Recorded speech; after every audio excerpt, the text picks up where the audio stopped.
Ako imate staru iskorištenu masku za lice, nemojte ju bacati u smeće jer ću vam danas pokazati kako da ju iskoristite na fantastičan način. Također, možete koristiti i potpuno novu masku ako želite. Jedan kraj maske prerežite sa škarama,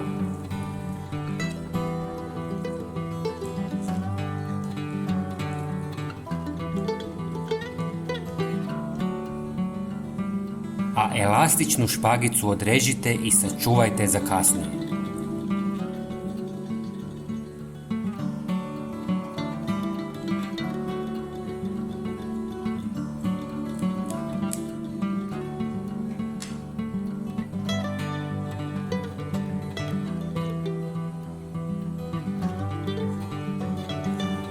Maska koju ste izrezali je sačinjena u 2 sloja, pa kada ju otvorite, dobijete malu vrećicu.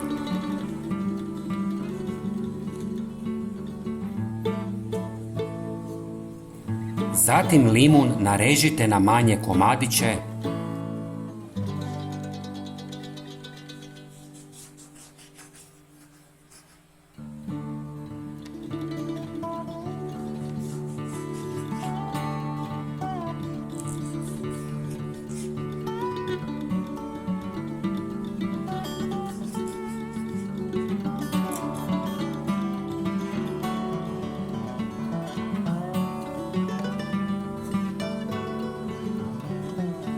stavite ga u masku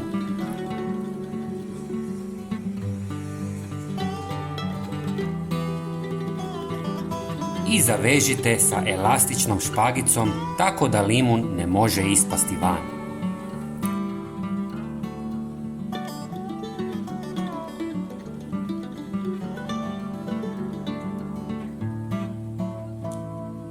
Limun je izvanredno sredstvo za čišćenje jer sadrži limunsku kiselinu koja efikasno razgrađuje mrlje i masnoće te ima antibakterijska svojstva za dezinfekciju.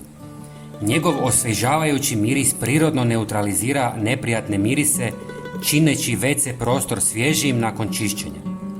Također, limun je ekološki prihvatljiv izbor jer ne sadrži štetne kemikalije prisutne u mnogim komercijalnim sredstvima.